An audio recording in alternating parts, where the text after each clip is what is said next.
So, Jordan, you've spent about a year studying a certificate in disability support, is that right? Disability support, and they have lumped it in with aged care, which is kind of interesting because, like, anecdotally, pretty much everyone that's doing it is just doing it to become a disability support worker. No one really wants to do aged care, but it makes the course a lot longer and take up a lot more time with a lot of just unnecessary stuff that no one cares about.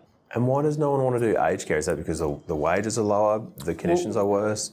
I think it's just the government's just giving money out hand over fist for NDIS providers, and whether or not the people that are doing the course are well intended or not is another story, but it's just a matter of incentives. Like, you get what you incentivise, basically.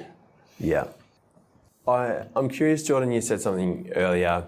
You think most people aren't that interested in the NDIS, in disability support and aged care as to how it's done. You say maybe you think people say that they care about it, but they're not really that invested in it. What do you think?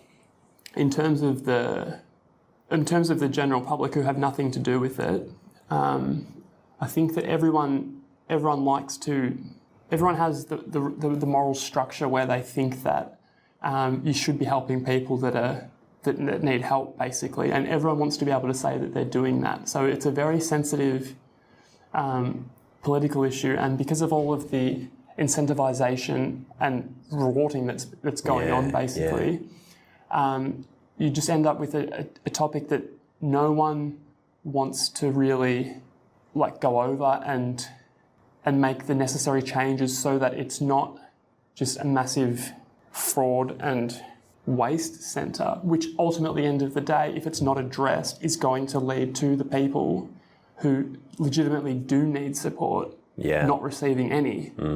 Because as the waste builds up, and there's just so many stories of people that are just totally exploiting the system, both in terms of people that are receiving NDIS payments for work and people who aren't actually in need of support, getting it for the financial assistance that they can get out of it. I've seen some of that firsthand, or at least one side of it. A couple of years ago, when I was doing a little bit of acting, I did some promotional stuff for an outfit. I can't remember, but it was a startup NDIS provider, and I don't know the credentials of the provider, but the crew I was working with to record the advertisement, they were dodgy guys. At first, I didn't realise, but it took them ages to pay me and the other actors. And I remember when we were on set with them, that they were also talking about spinning up their own NDIS provider, because anyone can do it, and the margins are massive. Exactly. There was a Royal Commission, a couple of years ago now, I think, where they had just looked into all of these claims of legitimately disabled people who were just getting completely abused by their carers, and it was pretty disgusting. And the response to that was to implement all of these recommendations of the Commission. Now, one of those was that you could just have anyone do NDIS support work without any kind of qualification. And one of the good things that came out of that is that they made it so that you need a qualification in order to be doing this stuff, which in theory should help to root out. It's not going to root out people that have bad intentions, obviously, but it puts some level of resistance between just anyone doing it. It's the same as social media accounts being filled with bots because they're free. If you charge money to use social media, then you're going to have less of a bot problem because it's just too expensive otherwise. Yeah. And anyway, now that I've been looking into a job with this qualification, also it's quite interesting to me that lots of the people who go for this qualification are not very smart.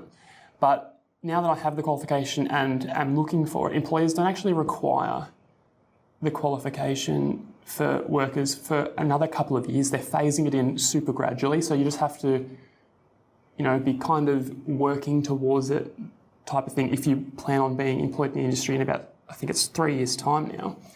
But employers do not want to employ people currently who have the qualification because it's cheaper to employ people who don't. Because there's no mandate, there's no requirement. Right. Yeah. And So yeah, you just have. I mean, you still have all of the problems that you would have had previously. It's done nothing to root that out. But yeah, it's very. There's lots of. If you go and look on Gumtree, there's so many listings of people looking for, I guess you'd call it subcontracting support work. And many times it'll just be someone who has a disability taking advantage of the system to get things done for them that they're perfectly capable of doing themselves. How does that work, Jordan? Break that one down for me. I'm a little lost. Well, one of the only things that actually doing the qualification that it taught me, or rather brought to my attention, is that obviously, like most people have like low self-esteem and low self-worth. So can you imagine if you're actually someone who legitimately can't do the basic things for themselves, like tie their shoelaces or prepare a meal, you're probably going to have a pretty low self-worth. Yeah. And so there's lots of situations where someone will come in and because you can achieve a task 10 times faster than the person who legitimately needs help, there's lots of people just doing the task for them so they can get the job done, get out of there, they still get paid the same, it's done. When what really they need to be doing is only doing things that the person who with the disability can't actually do themselves. Like you just do what they absolutely can't do that's needed to do, and you're more there to guide them and encourage them and get them doing things that they can do so that they actually empower themselves and can feel good about themselves, feel like they're achieving, so they can, grow and progress and be as self-sufficient as they possibly can be. Yeah, that's really, really important, man. I hadn't thought deeply about that. Yeah, and I think there's just too much. There's too many people going into NDIS work now strictly because of the just insane rates that you can get for being virtually unqualified. Yeah. And doing not a whole lot. Like I mentioned, it's grouped in with aged care, and because it is basically the same work. It's a different demographic of people potentially that you're supporting with, different reasons why they need their support. But it's just a lot more work being in an aged care facility, basically. Yeah. Their role is probably more similar to something like nursing, where you're constantly running around on your feet for, all of your shift in an understaffed environment where you're helping, a ton of people, as opposed to this like subcontracted disability support work where someone will just throw up an ad on Gumtree, have someone come in and get paid way above market rates to support them, or not even necessarily support them. They might be relieving stress from the disabled person's family who would otherwise be caring for them, which is all good and well, sure, but there's just too much room for it to be abused with the current system, with the way that it is currently designed. And nobody wants to touch it because nobody wants to be the guy saying we're going to cut funding it's hard, to a vulnerable population, because it's just an unpopular position. Yeah, we want to maintain a certain standard of care for those who need it, but we don't want to be encouraging fraud or flushing money down the toilet. Of course. So it just turns into this weird, distorted incentives of just like people doing things for money that is pretty well unproductive on a lot of occasions. Mm. And it's going to eventually lead to, like, I don't know if you've seen any charts of, like, do you remember when people used to argue about how the pension was unsustainable because of the amount it was increasing as it compared to the GDP every year? Yeah. Yeah, well, if you look at that next to a chart of NDIS spending, the NDIS way outstrips pension payments. And like, so the growth of these payments year on year is in excess of GDP. So the proportion of GDP that those payments are is increasing at a rate far increasing the GDP increases, and the NDIS is increasing way faster So we've got a than problem. the pension spending, Yep. which everyone was Yep. already worried about. Yep. And obviously we've got an ageing population where, and it's shifting more that way. We're getting, more and more of people that are elderly in retirement age as opposed to working, able-bodied people. And the NDIS is still growing faster than the rate of pension expenditure. So it's obviously unsustainable. Yeah. So, this is really interesting, Jordan, because I've seen a few articles around the topic of how do you appropriately assess people for their need. And I remember a few years ago, I worked in finance briefly for a care organisation, and they formally would just receive a bucket of money from the government and spend it how they saw fit to most appropriately serve their customers, so they did respite care, in-home care and such. And there are a myriad of other organisations doing the same. But then they were changing to a system, the NDIS system, where NDIS customers, as I understand it, have a certain allowance per period that they can spend on services that they're approved to obtain. Is this correct? Yeah, I'm not quite sure how they allocate funding to people once they're qualified. I assume a large portion of that is support workers and family members advocating on behalf of people that actually need those payments in cases where they're legitimate. So honestly, I think that you'd probably have you'd do a pretty good job of rooting out a lot of the problem if people were self-reporting the need for funding for things. I think that would be a big indicator. So do you think it's problematic because, let's say, family members and other people get in the way and advocate incorrectly on behalf of people who require care? Is that what we're saying? That's interesting. That is probably the case in some examples, like I said, of the doctors that were interviewed the other day that said that they were erring on the side of diagnosis for children who may or may not have had disabilities simply because they felt bad for the parents of the children and wanted to put them in a position where they were able to get more funding, even though they weren't sure of a diagnosis. But what I'm actually saying is that I think that because the system is designed in a way that incentivises fraudulent behaviour and activity, I think that you will find a lot of the people who genuinely need this support because they're disabled. At the risk of sounding insensitive, I don't mean to say that they're incapable, but lots of them probably aren't even aware of what's available to them because they have things like learning difficulties, and they don't understand. So they need someone to advocate for exactly. them. Yeah. So they don't understand the system that's in place or how. And again, that's a really broad, insensitive, general statement to make. But it is the case that a lot of people, they need help with things because they don't think. Yeah. And don't know the things that the everyday people think and know because they have difficulties in those areas. Look, mate, I think even without a disability, I understand the system's quite complicated. It's insanely complicated, and everyone has only a very rudimentary understanding of that they've kind of made from bits and pieces that they hear. So what my suggestion was that in order to if you wanted to try and start rooting out some of the fraudulent activity that's going on, my assumption would be that lots of people who were self-reporting the need for financial assistance were probably, in a lot of cases, doing so fraudulently.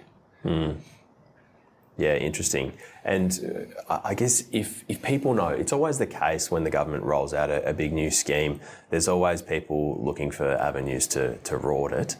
Well, absolutely. Absolutely. And it's not even just schemes. You have a large pile of money with any, look at all the money, getting off topic, but look at all the money that you have sitting in superannuation funds, and now there's just interest groups coming in to see if they can choose how to direct and have those funds invested and the rules around them and things like that.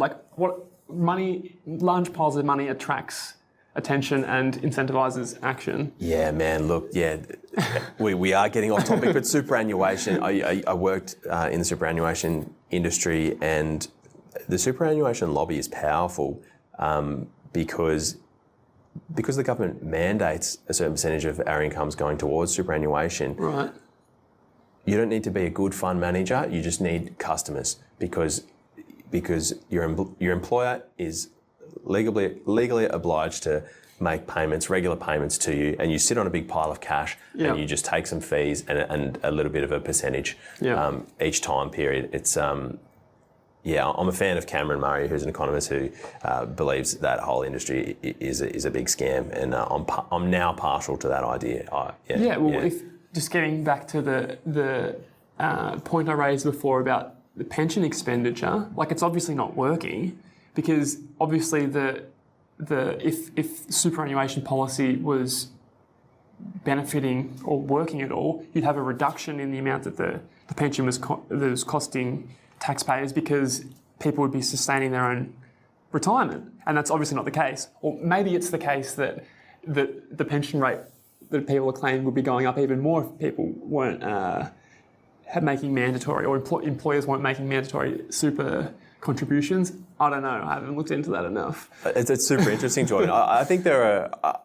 I like the idea of a pension system because I think life's hard. Not everyone has a fair shot, and I think by the time you get to old age, I think if you don't have assets or support, I think it's fair that we support old people to live with a roof over their head and food on the table. But I do think some pensioners in our current welfare system, I think some pensioners are better off than perhaps some young people in that if they have a paid off house and we're not taking into account their assets, you can live pretty comfortably on the pension. I absolutely agree with that, and I think that if you wanted to do anything to address that, what you'd do is you would address financial literacy probably in high school. You'd start it, like make it mandatory learning of managing money, because I know that's not, for some reason, that's not taught to anyone, which is completely absurd since it's probably the main fact whether you're going to have a comfortable or uncomfortable existence. Yeah.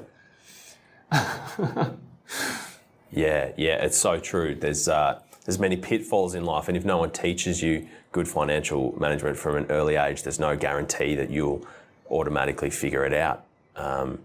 Especially, things like gambling and all the rest of it. I've had my brush with that. It's appealing. Learning risk management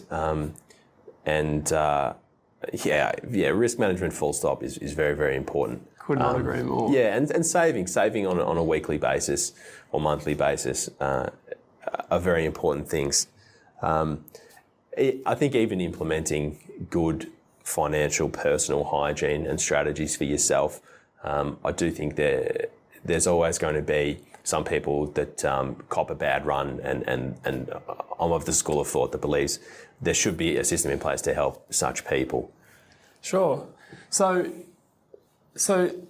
like I said, it's an issue. Like the NDIS expenditure is an issue that nobody wants to touch because they don't want to be the person saying that they're going to cut funding and potentially put the most vulnerable people in a worse off situation. Yeah. So what do you think could possibly be done in order to try and rein in the fraudulent financing and make it so that people who actually need the services are the ones getting them? That's an excellent question, Jordan.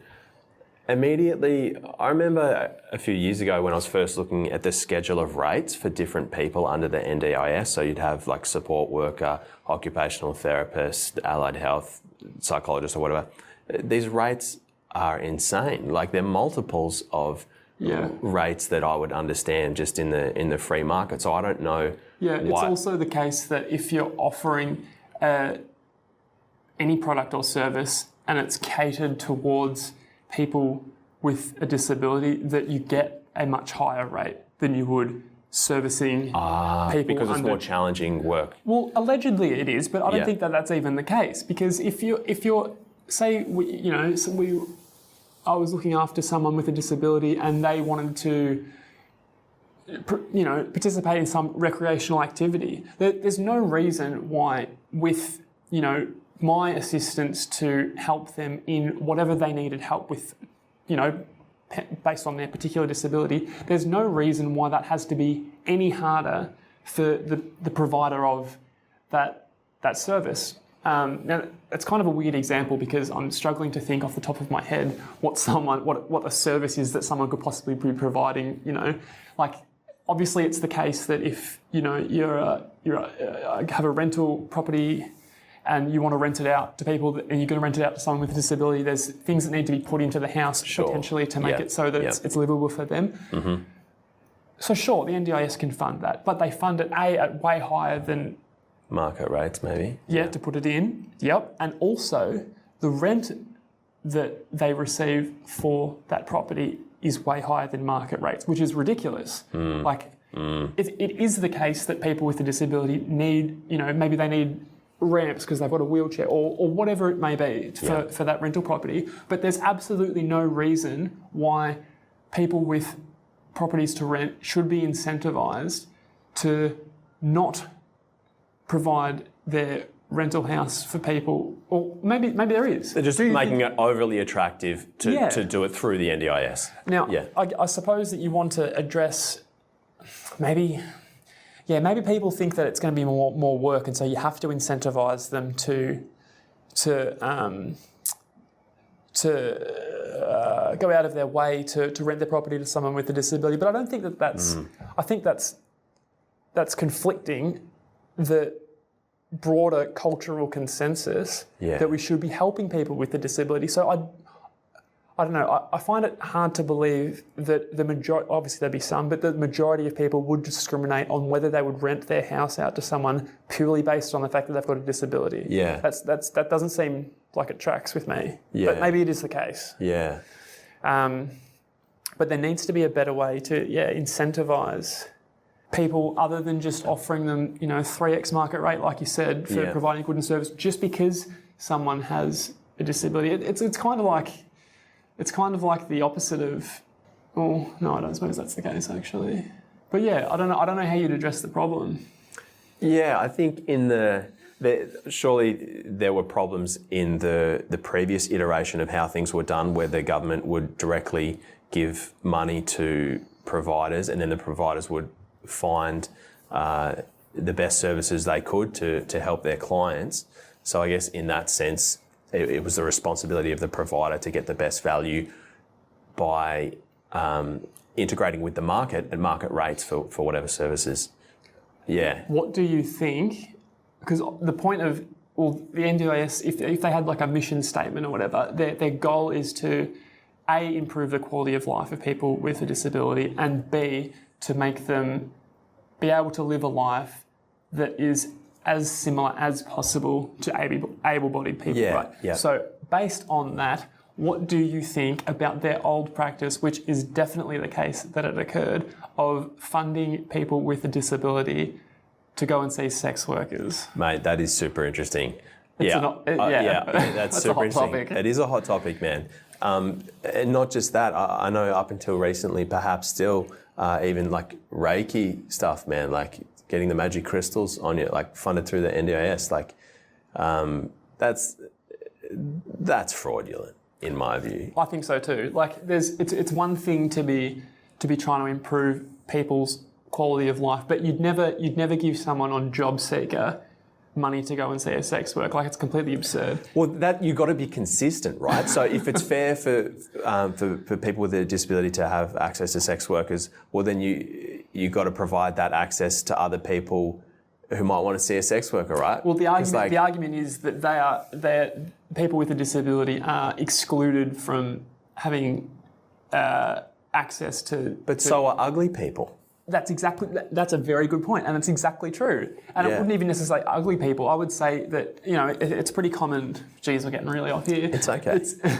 It's pretty, like, just the way that natural selection and gene propagation works is that the majority of women aim for the best men. It's true. And so there's like a whole. You could pretty much say you've got like just mid-level people that are struggling to find women. And if you look at getting anecdotal again, if you look at the love lives basically of young people, very oftentimes a girl has tons of attention from a ton of different boys all the time, and a guy goes a long time with none, and maybe has a small bit, and then back to none. So it's a good point that you make that that it's not just disabled people that are cut off from sexual endeavours. It can be a whole wide range of reasons, and this is why this whole equality thing has gone way too far. I heard the argument before that if you want everyone to be equal, people are absolutely biased in all kinds of things, from whether they get jobs or whether they make friends based on how good looking or not good looking that they are. Yeah. And so are we going to go around and make everyone, equally hideous to look at or equally attractive? Yeah. Where you have to draw the line somewhere. And so, I think that the sex work for disabled people, which it's a good thing that they've put a stop to that because it's obviously ridiculous, that is obviously gone too far. But there should never have been a system put in place that allowed that to take place. It's just obvious how open it is to abuse when that kind of thing is the norm to be signed off on, I think. I agree. Yeah, there's a line. I think, we want to determine that we provide care along the lines of a safe place to live, healthy food, some social interaction, because that's probably a difficult thing for many people with a disability. There's lots of community organisations that specifically that's what they do. They provide environments, for people with disabilities to meet and socialise. Yeah. And obviously you want people with disabilities to be able to socialise with able-bodied people as well. And so if you can get them out to do those kind of things, it's good. I would say that the way to start to address this situation in the NDIS and how out of hand it's gotten is probably going to be along the lines of you would look at, because people that need care, obviously they have families stepping in and stepping away from work that are providing care. And so I think if you started giving people funding on the basis of, their family members who aren't able to look after them or, have stopped working to look after them, then they're probably going to be eligible for some funding to relieve the family pressure on looking after that person. I think that'd probably be a good start. But how you actually address the problem of cutting down all of the nonsense with it.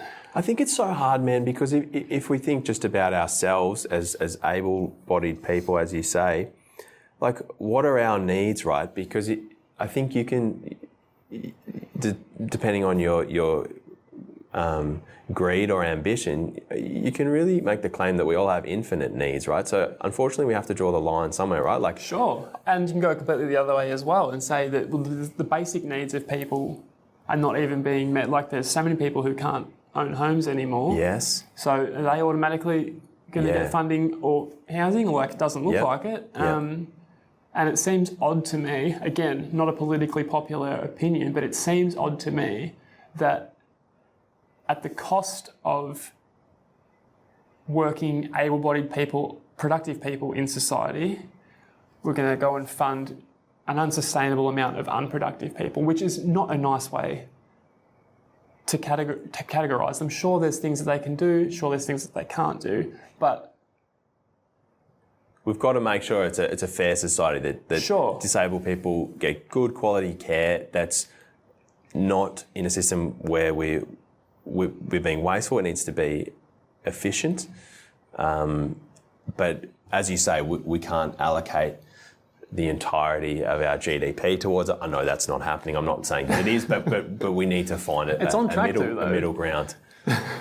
So something will give, obviously, because it has to. And unfortunately, I think what that's going to be is just going to be a complete scrap of care for people that do. They're going to be the ones that miss out when this turns sour. People that have a legitimate requirement for care will miss out. Yep. It's going to get so out of control because it's just spiraling and no one will touch it, that eventually the popular position is going to be, right, we just need to scrap it entirely. Yep. Because it's too hard, like you said, to differentiate between... Yeah. What about this for an idea, Jordan? So what if we just simplified the system? Because currently I think the job seeker payments, I think they're not enough to live off. I think the quantity of money that you get on those things don't help people get a leg up towards a good education, good housing and bettering their lives. I think that's too low. I agree with that, but I'm in two minds about it. Like with the whole AI era that's coming, I did initially think that like a universal basic income system was going to probably have to be the way to go. But it is also the case that if you give people money for free, that they don't necessarily do anything. Yeah, it's got to be a two-way exchange, doesn't it? Like we want people to be productive and to engage in society and to do something that gives back, whatever that is. Yeah, or just engage in society in a way that's meaningful, I suppose, to society. Net benefit to society. Yeah. And the exchange of money is often a reflection of that, but it's distorted.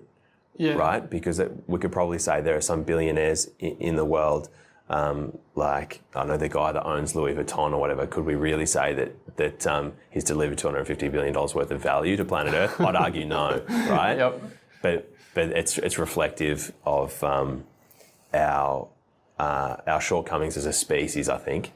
Like in that particular case, we like shiny things. We like having things that other people can't afford. We like to stand out. It's a tough one. It'll be an ongoing problem, I think. It is really tough, and I just wish more people with a platform would talk about it and address it, because you just got the two extremes at the moment. Yes. You've got people with that are disabled and that are minorly disabled, I would say, just yelling and advocating for it, as well as the people who know someone disabled agreeing with that position being the loudest, and you got the people who think the whole thing is just terrible, and there's no like central or centrist reasonable debate going on about the topic. It's just one thing or the other, which I suppose is the case with any matter that's political. Yeah, mate, that's really really important. We need more nuanced discussions that are potentially, issues that people do not like. Uncomfortable discussions about nuanced, controversial topics. I really agree, Jordan. I really like the idea of having such discussions where different ideas can be thrown around without people getting emotionally invested and having to be aggressive or confrontational. We truly can have different ideas. Yeah, I think cancel culture has done us absolutely no favours, because people, with things to lose are scared that they might have really, specific, important, contextual knowledge on a topic, are scared to speak out about it because of just the recent societal trend of just shutting people down if they say something that's, lots of people have legitimate grievances, but they misdirect their anger about them, and it's a big problem, and I don't know how you solve for that. It's crazy, isn't it, man? The world's changed so much since we've been alive. Do you think that social media in aggregate has just made everyone more extreme, or you think it just amplifies the more extreme ends of content and the political spectrum? I think it's pretty commonly accepted that the extreme people are the loudest and therefore have the most, the biggest role in like shifting Overton windows around. Because lots of people, unless they're super passionate about a topic, are happy just to not have their say sit on about the it. sidelines. Right. Yeah, And so you only get the extremists who really have, an agenda that they're fighting for, or a belief that they really strongly have, that are doing all of the conversation. So yeah, on social media you do get these really, really polarised discussions. I don't know if it's a net good or bad. I think platforming people who otherwise wouldn't, because expressing views like that, you either had to be in like a prestigious position, like as like a journalist, or like someone who like owned a company or something, to have a platform to be able to say your views. Now, I suppose it's good that everyone can express their views, but then you also have people that shouldn't probably, or don't have, the wisest, most informed decisions expressing their views. So I think that part of social media it's probably a wash, honestly, if it's good or bad. But the other social media, which is people, cherry picking parts of the highlights of their life, their social media profile is a highlight reel of their life. I think that's undisputably a net bad for society. I think that's been shown so many times over, just to cause serious mental health issues with young people who wonder why their life is so hard, not realising that everyone's life most people's lives are really, really difficult. Mostly it's the grey, boring bits, going to work. Yeah. Unless you're the top 1%, or born into a super wealthy family or something, chances are life's probably going to be pretty hard for you. You might be have a lot of money, it's still pretty hard for you. Everyone has a hard time getting through life, some, if not a lot of the time, for sure. Having said that, I do not agree with banning people from social media just because they're... This is an interesting one, man. So, because obviously the platforms are, in most cases, privately owned. They're not government infrastructure. So the owners of the platform can sort of determine what voices they amplify, what voices they turn down. I think there's a lot of that goes on as well. Oh, so much, man. Obviously, Elon buying Twitter and... obviously amping up everything that he says. Everyone has full amplified access to anything he wants to say.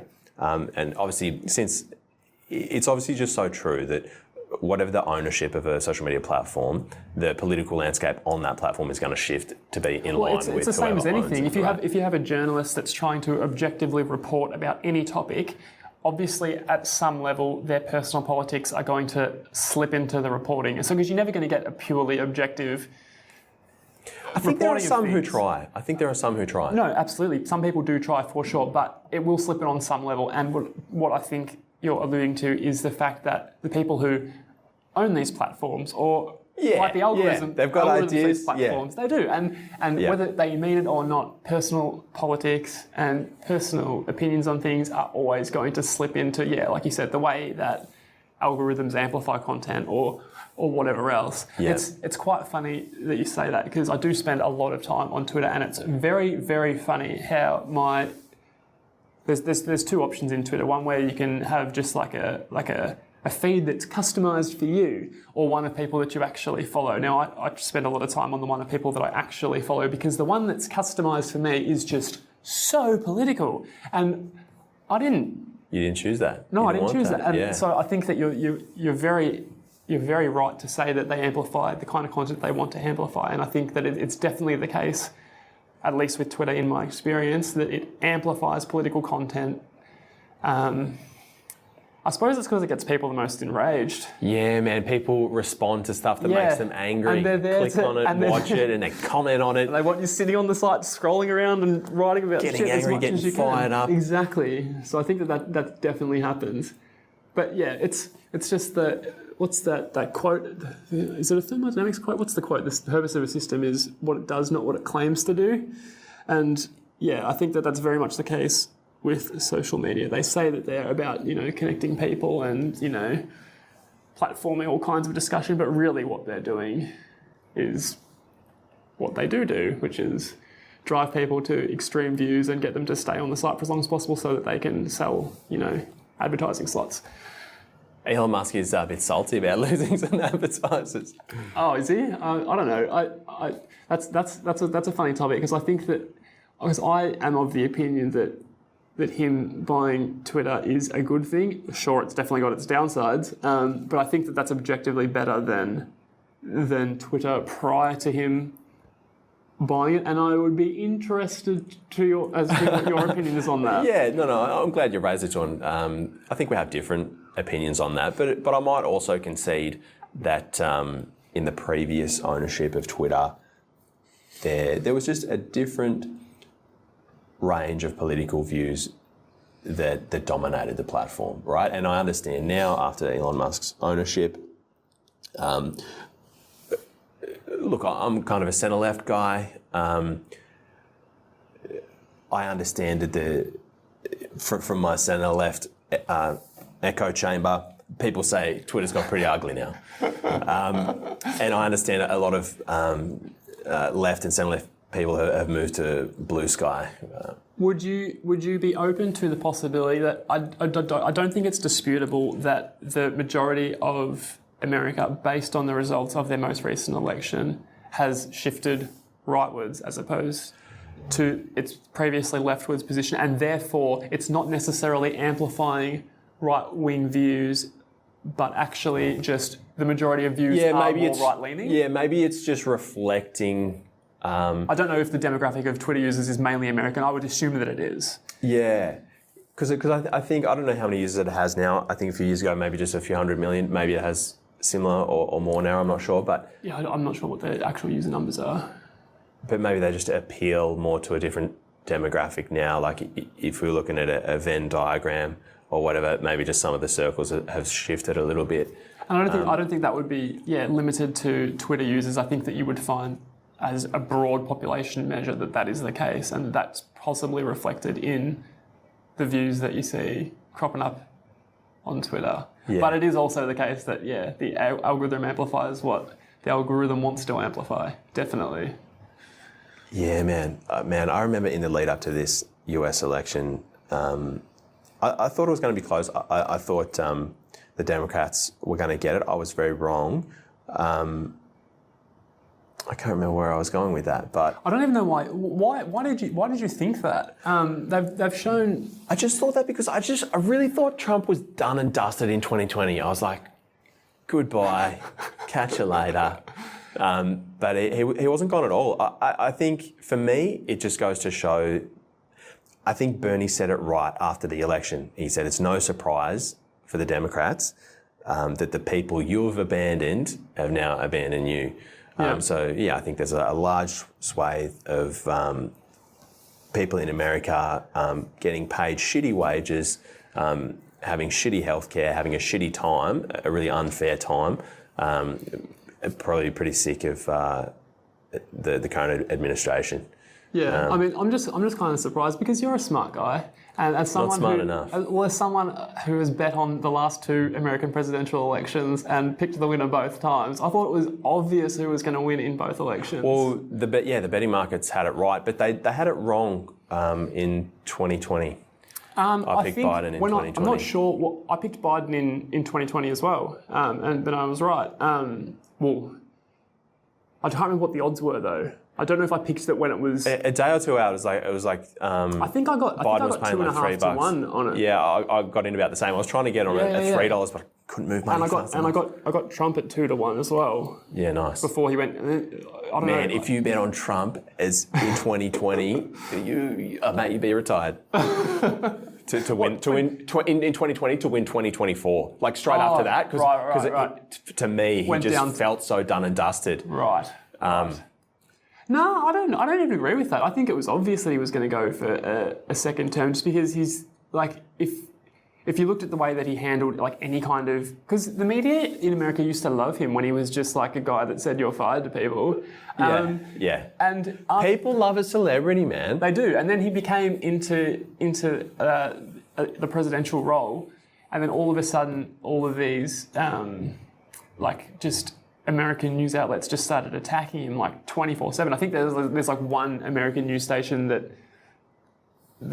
has a right wing or like pro-Trump viewpoint. One legacy media, like popular, if you can even call it popular, news station anyway.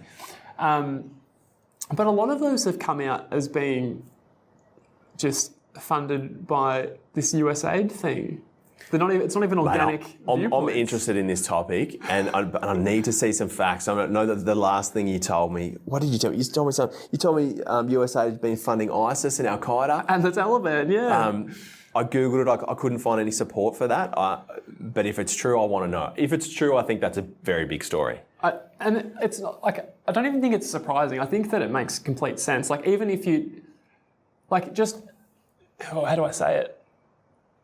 I don't know, there's just been, if you've been following a lot of the things, a lot of the spending that they've uncovered, I guess you can on some of the things, make the argument that it's politically motivated. But the reason that it has such popular support in America, and it does have really popular support, like it's what people voted for. That was one of the big policies that they ran on the election with, and people did want this. And I think that what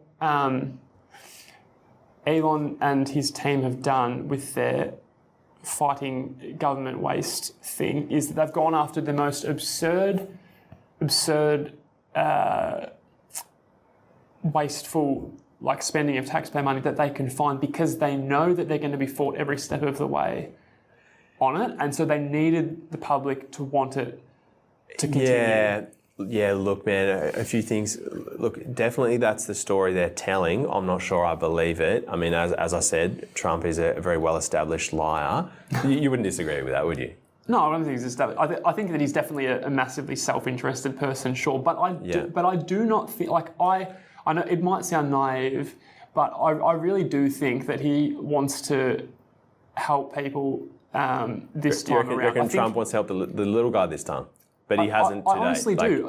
There's a lot of examples of him being a dickhead, definitely, but there's also a lot of examples of him interacting with people that are far below his status or whatever, just like regular working class people, and he interacts with them in a humble and nice way, but usually only if they're male. Yeah. Musk is another worry for me. Musk is a very capable human being, one of the more capable human beings on planet Earth, I think. But I'm not sure that everything that comes out of his mouth is the truth. I do believe he thinks he's doing God's work.